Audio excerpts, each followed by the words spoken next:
안녕하세요. TV닥터 건강클리닉의 연규옥입니다. 안녕하세요. 김윤재입니다. 네, 지난 8월에 안타까운 뉴스가 있었습니다. 이 광주에서 허리디스크 수술을 받고 후유증에 시달리던 80대 할머님께서 집에서 이 초라는 식물을 다려 먹다가 숨졌다는 그런 안타까운 소식이 있었죠. 네, 일반인들 사이에서 관절염, 신경통에 좋다고 알려져 있는 초라는 식물은 사실은 조선시대에 사약으로 쓰였을 만큼 굉장히 독성이 강한 식물입니다. 네, 이렇게 작은 식물도 잘못 섭취하게 되면 우리 건강을 위협할 수 있는데요. 그래서 오늘은 이 식물 중독에 대해서 자세히 알아보는 시간 준비했습니다. 먼저 오늘 함께해 주실 분 화면으로 소개해 드릴게요. 산과 들로 나들이 나서기 좋은 계절 가을. 야외 활동이 많아지는 이 시기 덩달아 증가하는 것이 있으니 바로 식물 중독 사고. 네, 더위가 한풀 꺾이고 이제 단풍철이 시작되는 가을이 되면 야외로 외출을 하시거나 캠핑이나 산행을 하는 사람들이 많이 늘어나게 됩니다. 이렇게 야외나 산에서 정확한 식용 여부나 독성이 있는지 모르는 상태로 직접 산나물이나 버섯 등을 채취하여 드시고 독성 증상이 발생하여서 병원에 내원하는 환자들이 많이 발생하고 있습니다. 가을철은 야생버섯이 많이 나는 계절로 국립공원 탐방로나 야영장 주변에서도 여러 종류의 버섯이 자란다. 이 중에는 식용버섯과 비슷하게 생긴 맹독버섯도 있는데 이를 식용버섯으로 착각하고 먹었을 경우 심각한 중독 사고로 이어질 수 있다. 국내에 있는 대표적인 독버섯은 노란 다발버섯, 붉은 쌀이버섯, 노란 쌀이버섯, 외대버섯, 광대버섯, 붉은 사슴뿔버섯, 화경버섯 등 일일이 열거할 수 없을 정도입니다. 약 350여 종의 독버섯이 국내에 자생하고 있는 것으로 알려져 있으나 식용 여부가 확인되지 않은 버섯도 수천 종에 이르는 것으로 알려지고 있습니다. 그리고 색깔이나 모양, 냄새, 벌레가 꼬이는지 등의 여부로 독버섯과 식용버섯을 구분하는 방법이 알려져 있는데 이는 사실과 다릅니다. 전문가들도 구분하기가 매우 힘든 것이 독버섯과 식용버섯입니다. 버섯 외에도 일반 식물로 인해 중독 사고가 발생하는 경우도 드물지 않다. 특히 그 효능에 대해 잘못 알고 있거나 섭취하는 방법에 대한 오해로 사고가 발생하곤 하는데 문제는 이로 인해 사망에 이르는 경우도 있다는 것이다. 식물 사고가 많이 발생하는 이유는 근처에서 쉽게 접할 수 있고 독성이 있을 것이라고 생각하지 못해 쉽게 식용으로 섭취하기 때문입니다. 또한 가족들과 함께 나눠 먹거나 마을 사람들, 주위 지인들에게 나눠주는 경우도 많아 다수의 환자가 집단적으로 발생하는 경우도 많습니다. 이러한 식물 중독을 예방하는 가장 좋은 방법은 야외에서 직접 채취하여 먹는 것을 하지 않고 검증이 된 식물이나 버섯만을 먹는 것이 가장 좋은 방법입니다.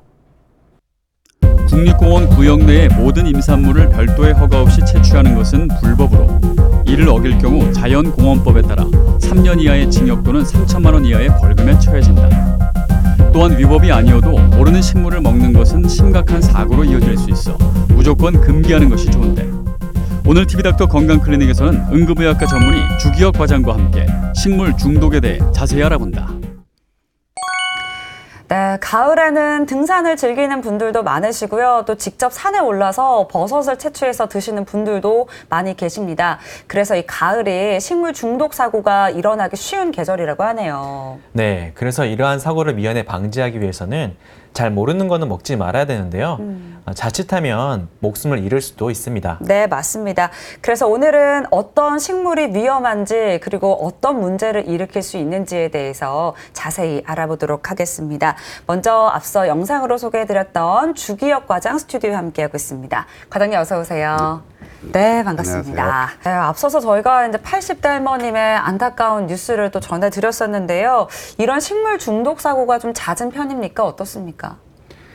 네, 응급실에 중독으로 내원하는 환자들로만 본다면 약물 중독 다음으로 가장 많은 중독입니다.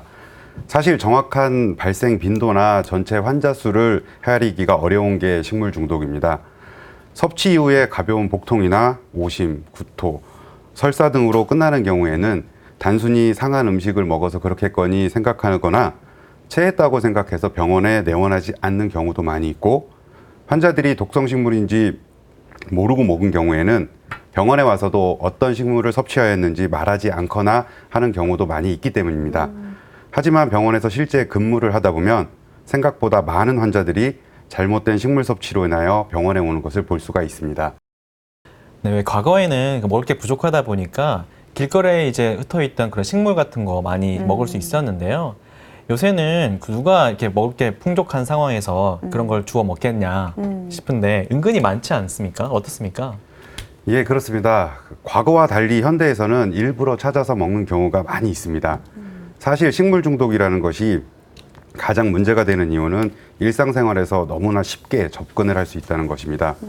우리나라의 경우 나물이나 버섯, 야채 등을 평소에도 반찬으로 자주 요리해 먹기 때문에 전혀 독이 있거나 위험하다고 생각을 안 하는 경우가 많이 있습니다. 그리고 이러한 식물들이 깊은 산속이나 오지가 아니어도 사람들이 많이 살고 있는 도심지 인근이나 공원 등을 산책하다가 쉽게 접할 수가 있다는 것입니다. 실제로 병원에 내원하는 중독 환자들 중에는 깊은 산속까지 가서 전문적으로 채취하고 섭취해서 생기는 경우보다는 집 근처 공원이나 뒷산 등을 산책하다가 채취해서 생으로 섭취하고 가정에서 요리를 해서 먹고 독성 증상이 발생해서 병원에 내원하는 경우가 많이 있습니다. 네, 그리고 또 우리나라 사람들이 이제 건강에 좋다고 하면 또 그 식물이나 약초 같은 게 막 한 번에 그쵸. 인기를 끌기도 하고 그런 성향들이 있는데 이런 것들도 좀 식물 중독 사고의 빈도에 영향을 미칩니까? 네, 그렇습니다. 최근 건강에 대한 관심이 매우 높아지면서 유기농, 웰빙, 채식, 자연주의 등의 많은 이목을 끌고 있습니다. 또한 고혈압, 당뇨 같은 만성질환이나 암과 같은 중증질환에서도 식이요법이나 자연치료요법에 대한 관심도 많이 늘고 있습니다. 그러다 보니 건강에 좋다는 각종 식물들이 대중매체나 SNS, 인터넷 등을 통해 알려지게 되고 사람들이 많이 복용을 하고 있습니다. 검증된 제품으로 구입을 하는 경우에는 문제가 생길 가능성이 매우 낮겠지만 직접 채취하여 복용을 하는 경우가 많아 문제가 되고 있습니다.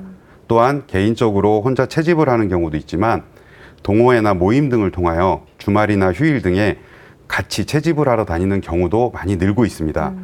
그리고 이렇게 채취한 각종 식물들을 주위 지인들에게 나누어 주거나 인터넷 등을 통하여 직접 판매를 하는 경우도 있습니다. 이러한 직접 채취를 한 경우가 문제가 되는 이유는 식용과 비슷한 독성 식물을 오인해서 채취하거나 식용 여부나 독성 여부가 알려지지 않은 식물들을 채취하는 경우가 종종 있기 때문입니다. 네. 특히 이런 식물 중독 사고 같은 경우는 야생에서 식물을 채취해가지고 가족끼리 같이 해먹잖아요. 그렇죠, 그렇죠. 그러니까 사고가 지인과 일가족 같이 나타나는 경우가 많죠. 네. 대부분 섭취하는 이유가 맛있고 귀한 식재료로 생각을 하거나 네. 건강에 좋다고 생각을 하기 때문에 혼자 복용을 하는 경우보다는 가족과 요리를 해서 같이 나눠 먹는 경우가 많습니다. 네. 제가 직접 진료를 하면서 경험했던 경우인데 산에서 캔 미상의 뿌리를 삼계탕에 넣어서 일가족이 같이 복용 후 할아버지 할머니부터 손자 손녀까지 3대가 모두 의식 저하로 내원하였던 경우도 있습니다.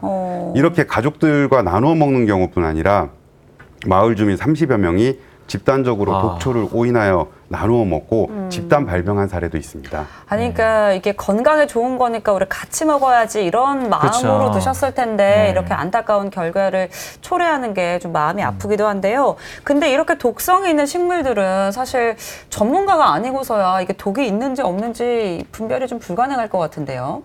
네, 접근성 다음으로 식물 중독에서 문제가 되는 부분이 바로 그러한 부분입니다.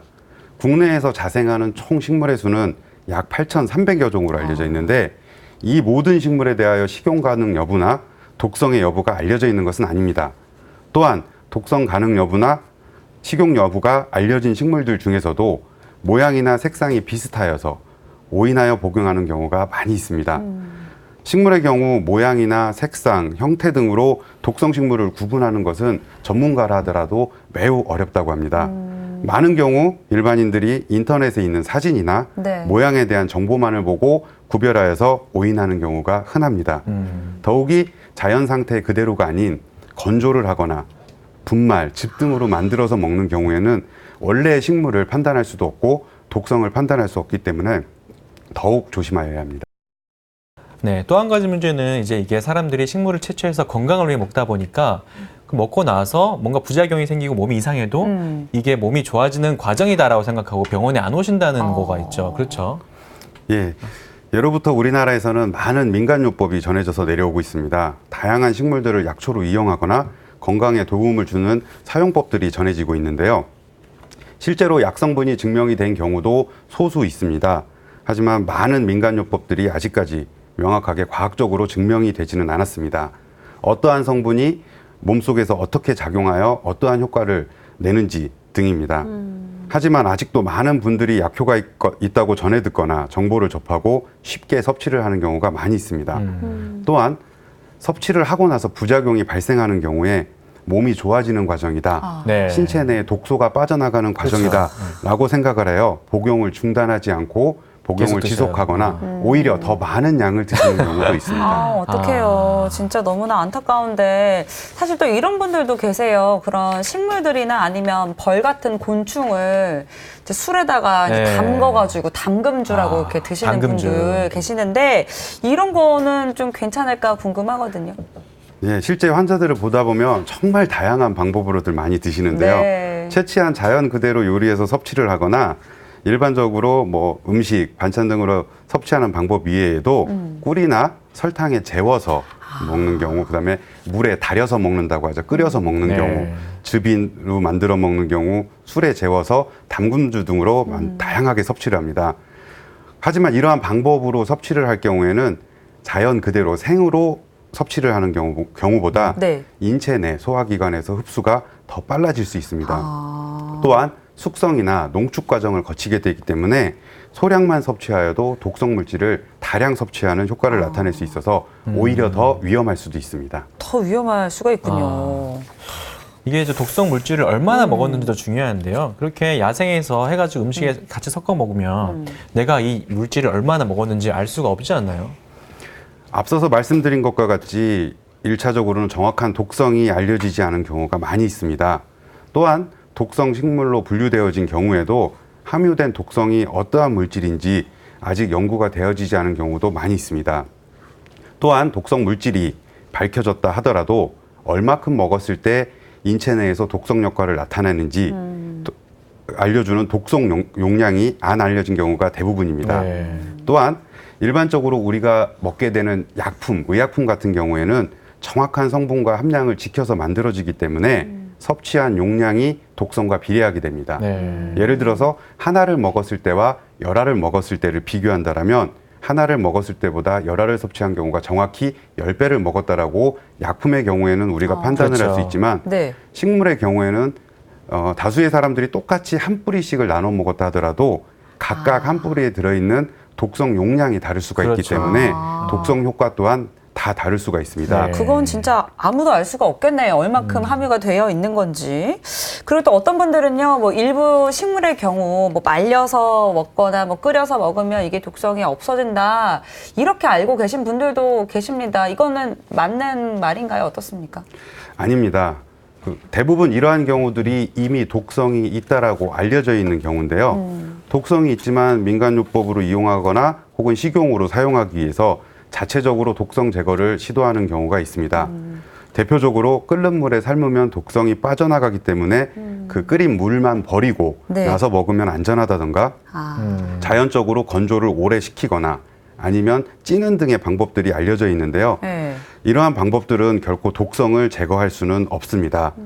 오히려 몇몇 식물 등에서는 이러한 과정들이 독성을 악화시킨다고 알려져 있습니다. 네. 그렇군요.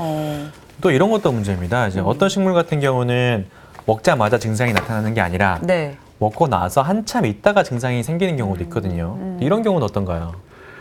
독성 효과를 나타내는 시간은 식물들마다 매우 다양합니다. 섭취 후 30분에서 2시간 이내에 나타나는 경우가 가장 흔한 경우이긴 한데요. 네. 몇몇 독성 버섯류와 같은 경우에서는 최대 16시간이 지나서 독성 효과가 나타나는 경우도 있습니다.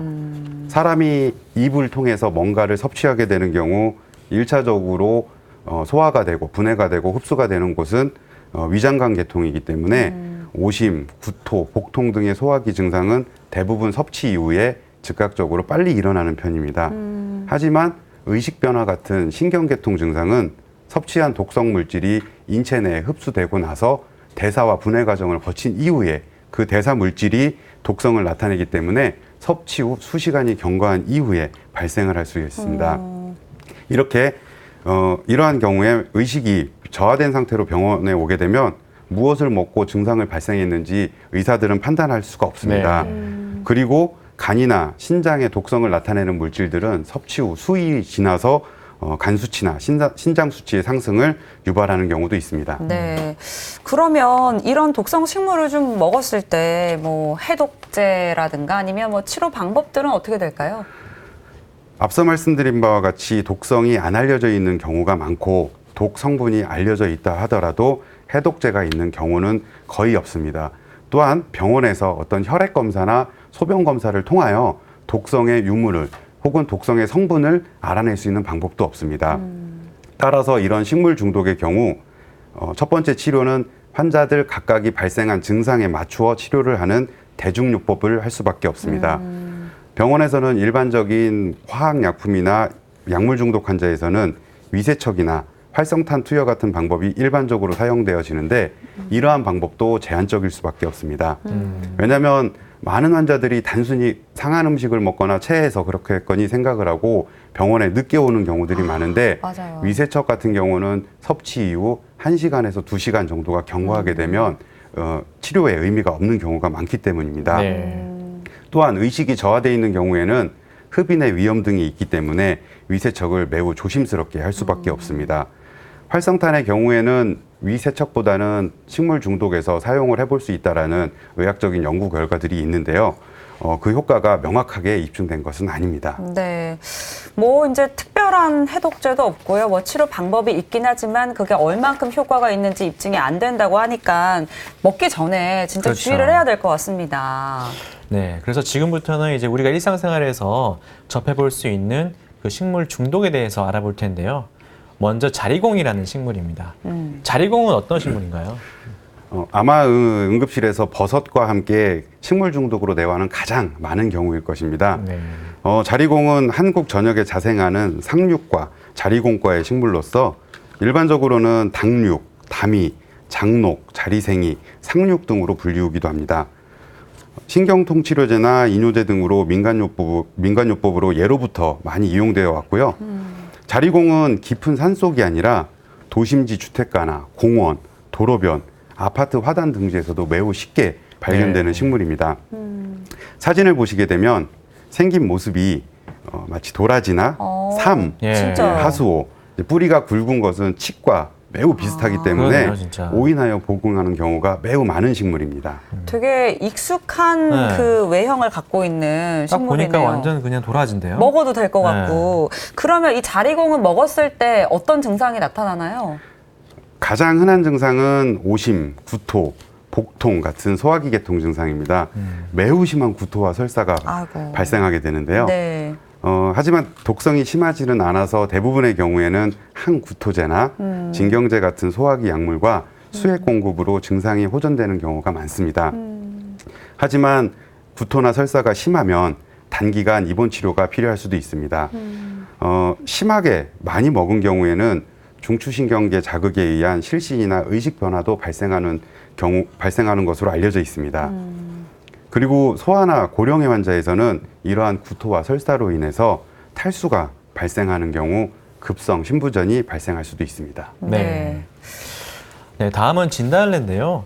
진달래는 우리가 먹기도 하잖아요. 우리가 뭐 화전이라고 하잖아요. 전에 붙여서 먹을 수 있지 맞아요, 않나요? 맞아요. 똑 따서 뒤에 꿀을 먹었었던 네. 기억도 좀 있고요. 진달래도 독성이 있나요? 네, 그렇습니다. 진달래 자체는 국내 곳곳에서 자생을 하고 말씀하셨듯이 꽃을 따서 먹기도 했었고 음력 3월 3일에는 꽃다림이라고 해서 진달래꽃으로 화전을 부쳐 먹는 네. 풍습도 있었습니다. 맞아요. 예. 식용 이외에도 고혈압이나 천식 등의 효과가 있어서 민간요법으로 약재로 많이 사용됐는데요.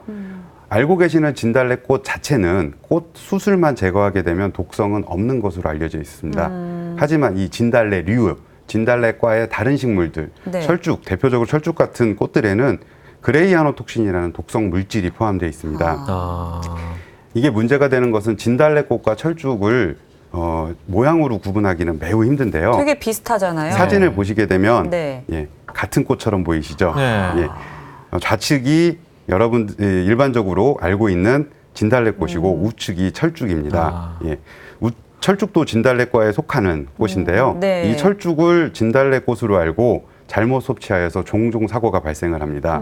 이 독성은 꽃에만 존재하는 것이 아니라 잎에도 존재하고 또한 이 꽃에서 추출된 꿀에서도 독성이 존재하게 됩니다. 특히 3,000m 이상 고산지대에서 만들어지는 히말라야 석청 같은 경우는 그레이아노톡신을 매우 많이 포함하고 있어서 국내에서는 2005년부터 반입과 식용이 금지되기도 했습니다. 그렇군요. 히말라야 석청이 우리 몸에 좋다고 사람들이 많이 먹지 않았나요? 그러니까요. 아니, 그러니까 진달래는 수수를 제거하면 괜찮지만 철쭉의 경우는 아예 다른 겁니다. 예. 그렇죠. 그러니까 헷갈리지 않도록 좀 주의를 해야 될 것 같은데, 그럼 이런 진달래류 식물을 잘못 먹게 되면 또 어떤 증상이 나타나나요?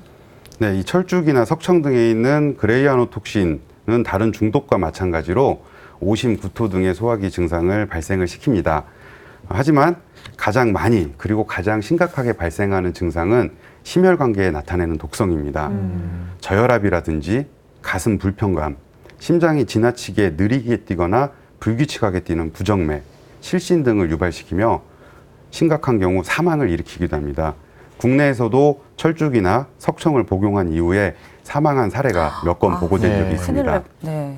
치료는 섭취한 지 2시간 이내라면 위세척이나 활성탄 투여를 해볼 수가 있고요. 혈압이 저하되는 경우에는 승합제 등의 치료가 필요할 수 있으며 부정맥 발생 시에는 발생한 부정맥 종류에 따라서 약물 치료나 외부에서 심장 박동을 조율하는 인공 심박 조율기를 사용해야 될 수도 있습니다. 심혈관계 증상이 심하게 발생한 경우에는 상황에 따라서 중환자실 치료가 필요하기도 합니다. 네. 와, 그러니까 아까 자리곰 같은 경우는 그냥 먹으면 설사하고 구토하고 이런 장염 증상으로 끝나는 경우가 네. 많지만 이렇게 철쭉 같은 그런 꽃을 먹었을 경우에는 죽을 수도 있는 거네요. 진짜 조심을 해야 될 것 예. 같아요. 네. 다음은 여로와 박새입니다. 이거는 나물이랑 오인해서 먹는 경우가 많다 그러죠? 네, 이 여로와 박새는 백합과에 속하는 단연초 식물입니다. 국내 산지에서 매우 많이 자생하는 식물인데요. 예로부터 늑막염에 효과가 좋다 하여 늑막풀로도 불립니다. 또한 갈아서 피부에 바르면 여러 피부 질환에 효과가 있다 하여 민간요법으로 많이 사용되어 왔습니다. 사진을 보시게 되면 네. 예, 식용식물인 시금치나 산마늘과 매우 비슷해서 오인하여 섭취가 많은 식물입니다. 그러니까 맨 오른쪽에 있는 산마늘은 우리가 먹어도 되는 거고, 예. 그렇죠. 시금치 같네요. 여로랑 박새는 절대 먹으면 안 되는. 근데 사진을 보니까 뭐 산마늘이랑 거의 뭐 비슷하게 생겨서 사실은 진짜 식물 전문가가 아니면 구별할 수 그러게요. 있을까라는 생각이 드는데 이 식물의 경우는 조금 더 심각한 증상이 나타날 수 있다고요? 네, 여로나 박새의 경우에는 베라트룸이라는 독성 물질을 함유하고 있습니다. 이 물질 역시 가벼운 오심구토, 설사, 복통 등의 소화기 증상에서부터 착란 증상, 호흡곤란, 심장이 느리게 뛰는 섬액 등도 잘 발생시킵니다. 네. 국내에서는 박새를 먹고 나서 이러한 부정맥으로 인한 심정지 사례가 보고된 적도 있습니다. 일반적으로 다른 중독과 마찬가지로 이 베라트룸이라는 독성은 대증적 치료 위에 특별한 해독제는 없는 식물입니다. 심각한 부정맥이나 저혈압이 지속 시에는 중환자실 치료까지 필요할 수도 있습니다.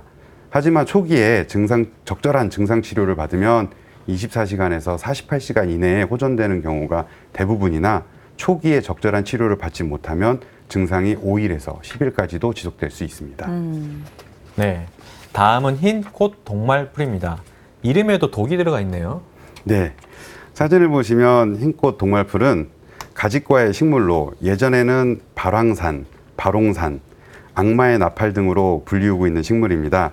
최근에는 다투라라는 이름으로 관상용으로 가정에서 많이 키워지고 있는 식물입니다. 네. 원래는 외래 식물이나 지금은 전국의 들판, 길가에 자생하는 귀화 식물입니다. 예로부터 천식, 기침 등 호흡기에 좋다고 하여 약으로 많이 사용되어졌습니다. 네.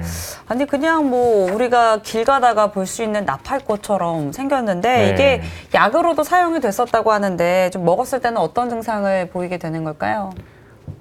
흰꽃 동말풀에는 항콜린, 알칼로이드 독성 물질을 포함하고 있는데요. 부정맥이나 빈맥, 고혈압, 입마름, 소변 배출 장애, 우리 몸에 이제 자율신경계에 영향을 끼쳐서 다양한 신경 자극 증상을 나타나게 됩니다. 또한 의식 변화를 동반하는 경우도 많이 있습니다. 흥분이라든지 선망, 네. 정신 착란, 과격한 행동 등의 증상도 잘 유발하는 식물입니다.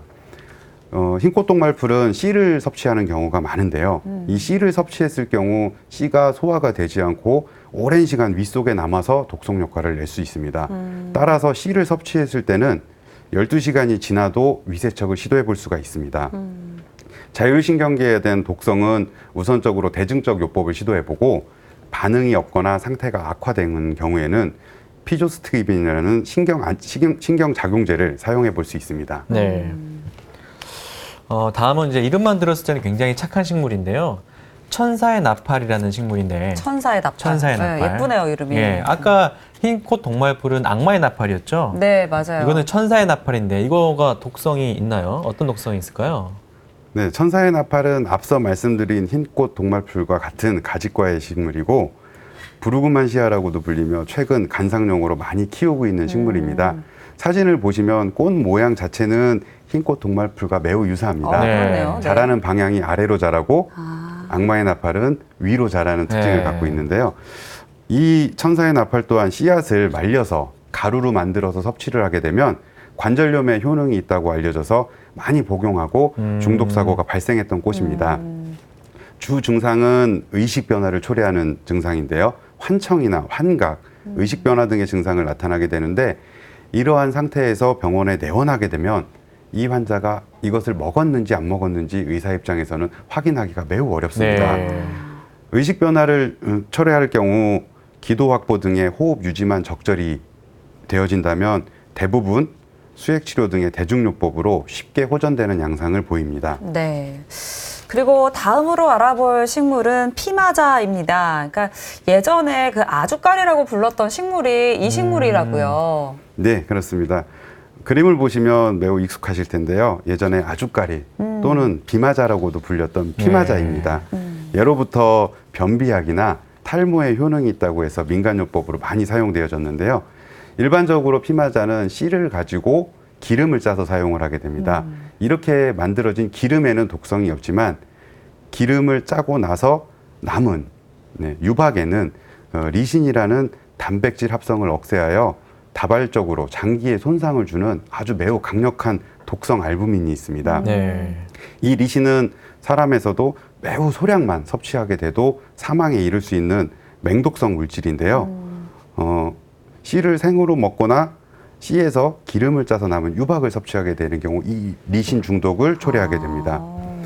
리신은 열에 취약해서 열 처리를 하면 독성을 잃기는 합니다만 네. 이게 일반인들이 가정에서 하기에는 매우 어려운 과정입니다. 네. 중독 증상은 장염에 의한 출혈성 설사가 나타날 수 있고 씨를 먹었을 경우에는 이 바깥 껍질이 녹아서 독성이 분출되기 이전에 빨리 위장관에서 제거하는 것이 매우 중요한 치료입니다.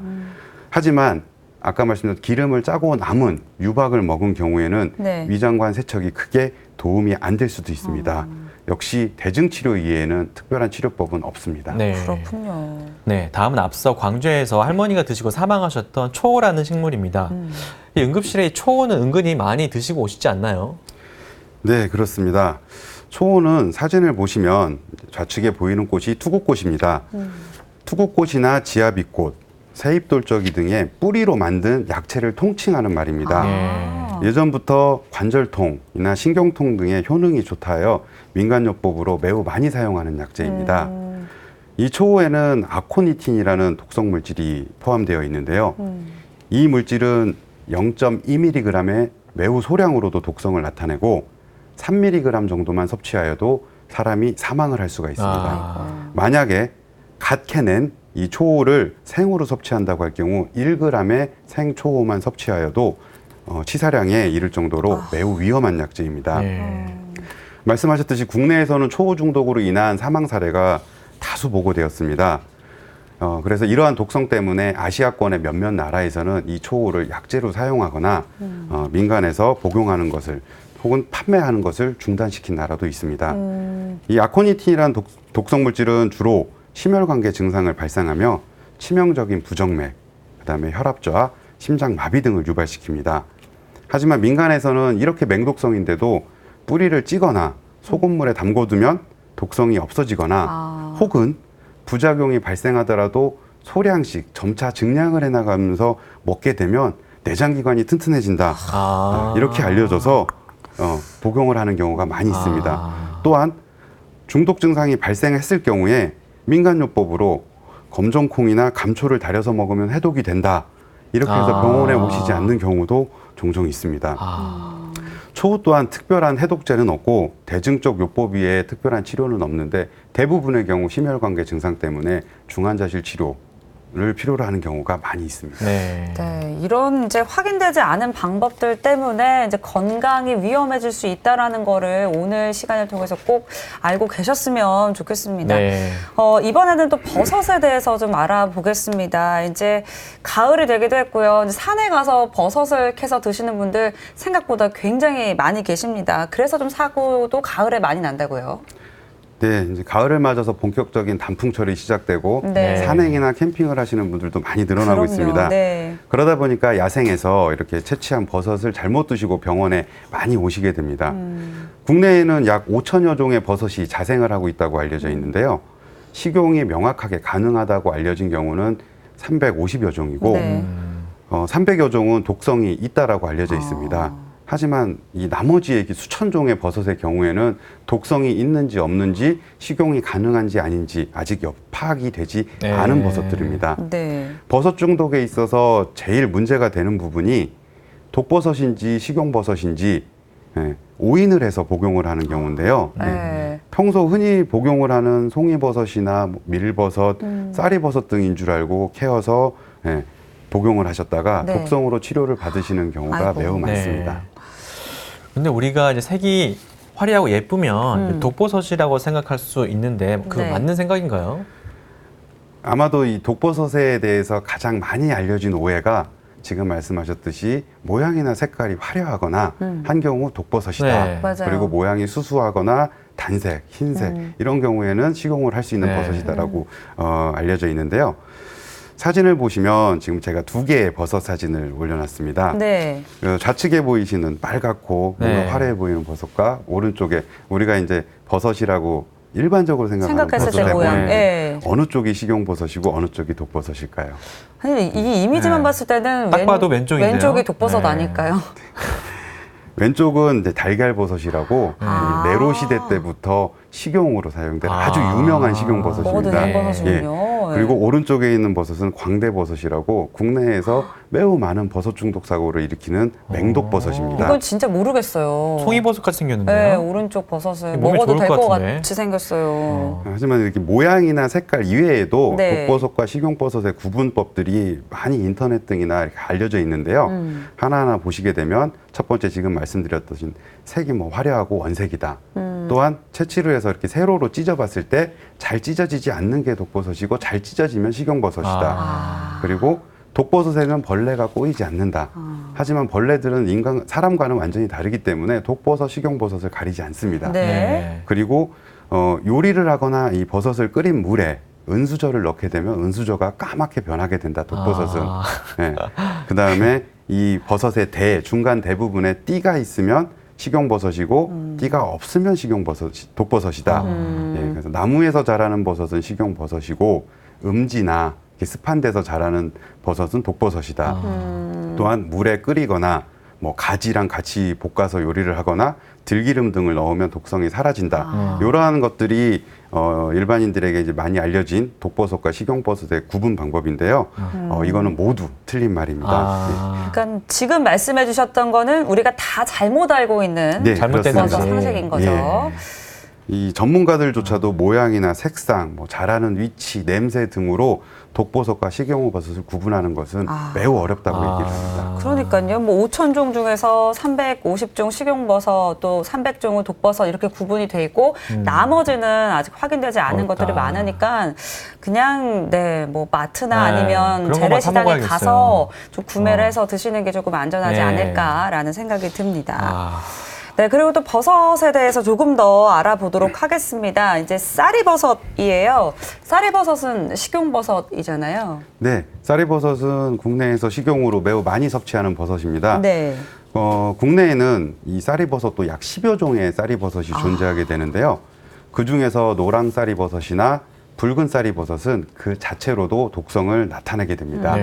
하지만 이제 식용으로 많이 사용하는 참쌀이 버섯, 지금 사진에 보시는 게 참쌀이 버섯인데요. 네. 이 참쌀이 버섯도 민감하신 분들은 구토나 오심, 설사 등의 소화기 계통 증상이 발생할 수 있습니다. 네. 그래서 이제 민간에서는 이 쌀이버섯의 독성은 물에 끓여서 그 끓는 물을 버리고 하는 과정을 두세 차례 거치게 되면 독성이 없어진다고 알려져 있는데요. 네. 그렇게 해서 물에 끓여서 끓는 물을 버리고 나서 섭취를 한 경우에도 독성이 발생해서 병원에 내원하시는 환자분들이 있습니다. 네. 다음은 삿갓 외대 버섯입니다. 이거는 우리가 보통 이제 잘 먹는 그런 버섯과 비슷하게 생겼다고 해서 사람들이 많이 오인하고 먹을 수 있다고 하네요. 어떤가요? 네, 이 삿갓 외대버섯 발음이 어렵죠. 이 삿갓 외대버섯은 그 밀버섯이라고 하는 우리가 이제 식용으로 많이 섭취하는 밀버섯과 오인해서 복용하는 경우가 많은 버섯입니다. 사진을 보시게 되면 지금 네. 밀버섯과 외대버섯 네, 두 개의 사진을 제가 올려놨는데요. 아. 아니, 이거 이렇게 써놓으니까 알지 사실은 그렇죠. 그냥 네, 보면 그렇습니다. 모를 것 같아요. 모양이나 색깔로는 정말 네. 네, 같은 버섯이라고 봐도 무방할 정도로 똑같이 생긴 버섯입니다. 보시는 것 같이 이 모양이 매우 흡사하기 때문에 국내에서 많은 중독 사례가 보고되고 있는데요. 일반적으로 복통이나 설사, 구토 등 이런 장염 증상과 같은 증상을 보이게 되고 적절하게 약물 치료를 하게 되면 1, 2일 이내에 좋아지는 경우가 많습니다. 하지만 소아라든지 고령자에서는 이 구토와 설사로 인한 중증 탈수가 발생을 할 수도 있습니다. 네. 아이고, 이제 아이들이나 또 우리 어르신분들은 특별히 더 주의를 하셔야 될 것 같다라는 생각이 들고요. 네. 다음은 이제 광대 버섯류에 대해서 좀 알아보도록 하겠습니다. 이 버섯이 좀 우리가 앞에서도 이제 독버섯인데 독버섯 같지 않은 버섯들을 봤지만 독버섯처럼 안 생겨서 많은 분들이 좀 오인하는 경우가 많은 버섯이라고요. 예, 그 앞서 슬라이드에서 보여드렸던 것처럼 이 광대버섯류들은 네. 사진을 보시면 여러 종류의 광대버섯이 국내에 자생을 하고 있습니다. 뭐 네. 알광대버섯, 도구산 광대버섯, 흰 알광대버섯, 마귀광대버섯 등이 있는데 모양이 대부분 평범하고 보시는 바와 같이 색상도 화려하지 않기 때문에 독버섯으로 인지 못하는 경우가 많이 있습니다. 네. 그냥 우리가 버섯이라고 생각하면 떠올리는 모습인 것 같아요. 네, 그래서 국내에서 중독 사고가 매우 많은 버섯입니다. 아. 이 광대버섯류에는 아마톡신이라는 독성 물질을 함유하고 있는데요. 이 아마톡신이란 독성 물질은 다른 독성 물질과는 다르게 열에 매우 안정적이어서 집에서 끓이거나 열에 조리를 하거나 해도 독성이 파괴되지는 않습니다. 네.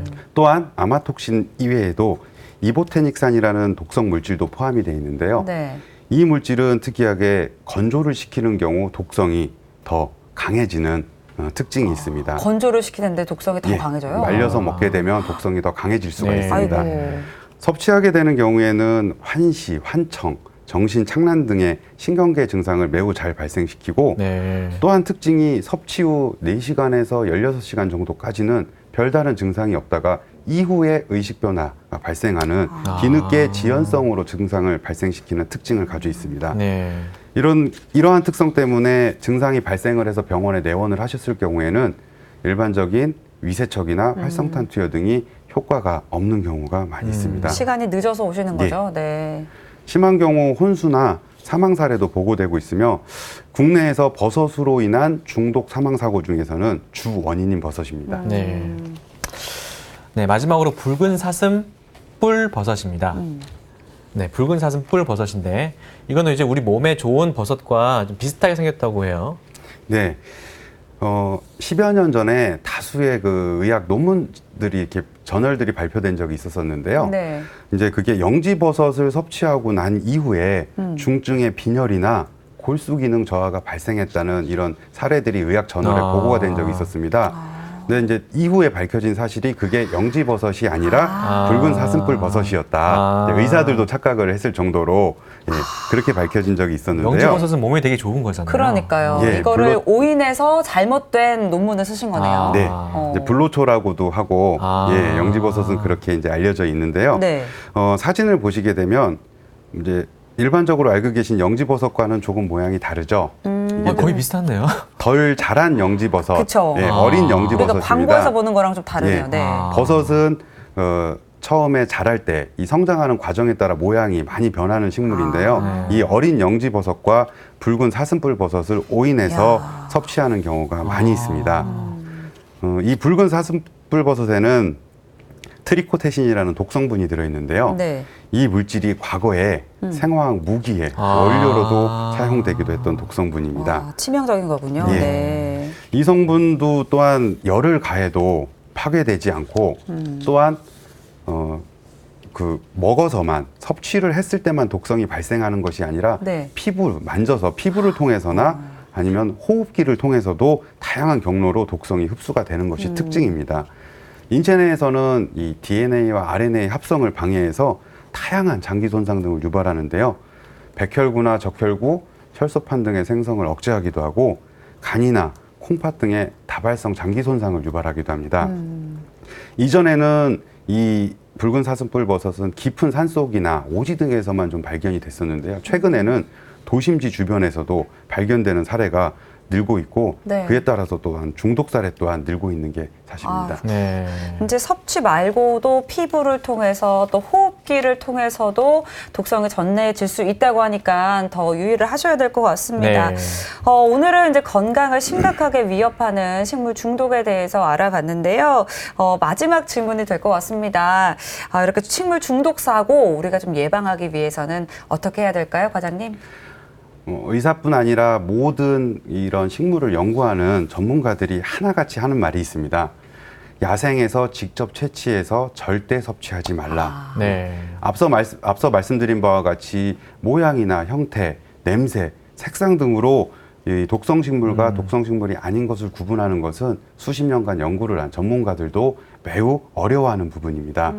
실제로 제 경험을 말씀드리면 40년간 버섯을 본인이 키워오시고 판매를 하셨던 분도 네. 버섯을 오인해서 섭취하시고 아이고. 버섯 중독으로 네. 오셔서 제게 진료를 받으신 적이 있으셨는데요.